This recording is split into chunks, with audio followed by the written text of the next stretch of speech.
Venga, continuamos en Herrera en Cope Elche y como comentábamos al inicio del programa, Claudia, hoy vamos a tener con nosotros a un invitado de lujo porque vamos a contar con el doctor Javier Sendra. Sí, porque además vamos a hablar ya no solo con un invitado de lujo, sino con un tema de lujo que pocas veces se trata.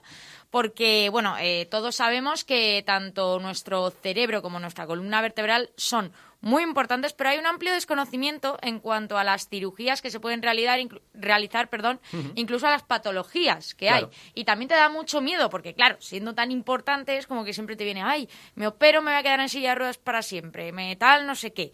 Entonces, bueno, pues vamos a resolver todas nuestras dudas con el doctor Sendra y bueno, no sé, es un tema bastante importante y necesario. Muy necesario, así que vamos a presentarlo ya. Doctor Javier Sendra, ¿qué tal? ¿Cómo está? Muy bien, buenos días. Encantado de estar con vosotros aquí. Bueno, el placer es nuestro, tenerte en Herrera en Cope Elche. Y para empezar y poner a todos nuestros oyentes en contexto, más allá de lo que ha comentado Claudia, cuéntanos un poquito, ¿a qué te dedicas? Pues yo soy neurocirujano y bueno, aunque inicié mi carrera sobre todo operando pacientes de problemas cerebrales, pues últimamente me dedico casi 100% a la actividad de columna. Entonces sí que he detectado que todos los pacientes o muchos de los pacientes que vienen a nuestra consulta tienen un mal asesoramiento con respecto a este tema. O tienen miedos infundados o alguien siempre les ha avisado de que es una cirugía que va muy mal o que no se toquen la columna, que es muy peligroso. Nosotros queríamos pues bueno, quitar un poco ese miedo y pensamos que la cirugía de columna realmente, si se hace bajo una serie de premisas que son la mínima invasión y dirigir muy bien la indicación a cada paciente, pues tiene resultados excelentes.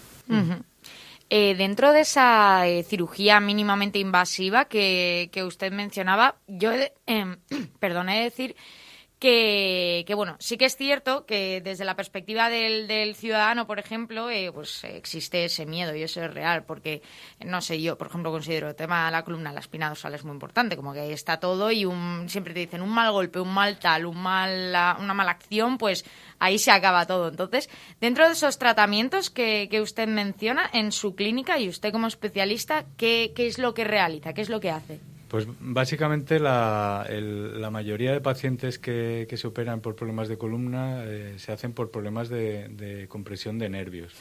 Pues el problema más frecuente sería la hernia discal o bien secuelas relacionadas con artrosis, que lo que hace es ir cerrando poco a poco los agujeros por donde salen los nervios de la columna y al final acaban siendo comprimidos y eso produce un dolor en el paciente, dolor típico que irradia por las dos piernas y que sobre todo le quita calidad de vida. En casos más extremos, pues esa compresión del nervio puede hacer que el paciente pierda fuerza por esa extremidad y entonces en el caso de pacientes jóvenes pues es un compromiso muy importante porque puede dejar secuelas importantes y en caso de pacientes de edad más avanzada el problema es que son pacientes que tienen un riesgo muy importante de caídas.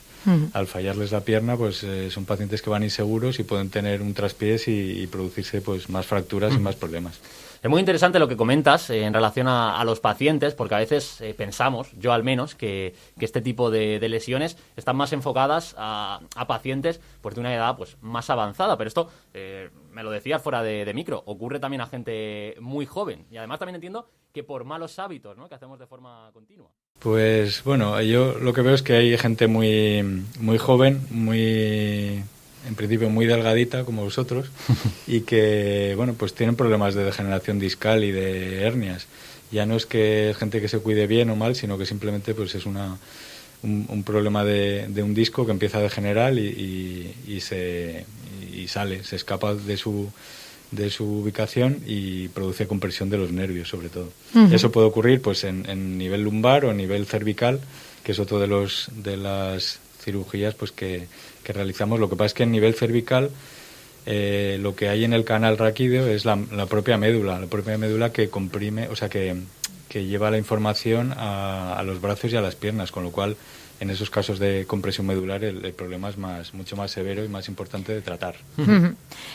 Documentándonos sobre usted y su amplia experiencia, que luego también comentaremos un poco de qué manera guían ustedes a sus pacientes, que contando con todo lo que saben, ha habido una cosa que nos ha llamado bastante la atención, y es dentro de esas técnicas mínimamente invasivas, hemos destacado una que además, de la que usted además fue pionero en la Comunitat Valenciana en el 2008, y es la cirugía endoscópica de base de cráneo. Y claro, eso es, yo por lo que entiendo es sin abrir, ¿no? Sí, eso fue fue una revolución en el campo de la cirugía de la base del cráneo. Consiste en que clásicamente para operar tumores o problemas de la cabeza, sobre todo aquellos que están en la base del cráneo, en la parte más inferior, se necesitaban hacer, el procedimiento era ir de fuera a adentro. Sí. Entonces, pues había que hacer grandes heridas externas, quitar el hueso, llegar hasta que llegamos a la base del cráneo, y eso, digamos que alguien pensó en darle la vuelta y hacerlo desde dentro a afuera, desde la nariz hacia la base del cráneo, con lo cual en la nariz, en los agujeros de la nariz, hasta la base del cráneo hay un corredor que es aire, simplemente metiendo un endoscopio estamos allí, y después por varias de las técnicas que hay se accede a esta base del cráneo y nos permite tratar pues de una forma muy completa esos pacientes, pero con una recuperación pues bastante más confortable. Claro, yo ahí veo la ventaja mayor, porque como bien mencionaba antes, a la hora de realizar esas operaciones siempre había que hacer, pues, no sé, yo me imagino como mucha herida, la clásica Correcto. tapadera mal dicha. Sí. Entonces eso también supone una ventaja, supongo, para los sanitarios a la hora de maniobrar, además de para el paciente, ¿no? Sí, pero bueno, eso son técnicas mucho más específicas y que realmente no es lo que se hace. No es lo que se hace en la práctica del día a día. Fundamentalmente ya te digo que nosotros ahora lo que llevamos, pues operamos de todo, pacientes de tumores cerebrales o de columna, pero básicamente la actividad es enfocada a columna. A columna. Javier, al hilo de todo lo que nos comentas, esta pregunta yo creo que va también un poquito más enfocada para los oyentes. A mí me consta que en Herrera en Copelche somos un poquito hipocondríacos, y al escuchar este tipo de lesiones ya nos está empezando a doler un poquito la columna, ¿eh? A mí Sí, eso es normal. Sí. eso suele pasar, ¿verdad? Así que mi pregunta es, ¿de qué manera podemos prevenir, o no ya prevenir, sino darnos cuenta que algo pues no funciona bien? Bueno, la prevención es simplemente tener unos buenos hábitos. Uno de los problemas que la gente desconoce, que se sorprende cuando se lo dices en la consulta, es que el tabaco es un gran destructor de los huesos y de la columna. Sí, eso mismo es lo que dice la gente. Ah, no sabía, pues sí, eso sería un hábito importante. Luego, pues la higiene postural en pacientes que trabajan muchas horas pues en puestos de ordenador, etcétera, o en según qué desempeño laboral, ¿no? Eso sería lo fundamental, pues controlar el peso, hacer un ejercicio moderado, hacer ejercicios de tipo pilates, de flexibilidad de la columna. Todo eso sería lo recomendable, pero bueno, no siempre está al alcance de todos y se puede hacer. No, pero por eso es importante contar con profesionales con una amplia experiencia que puedan guiar a los pacientes que acudan a solventar este tipo de dudas.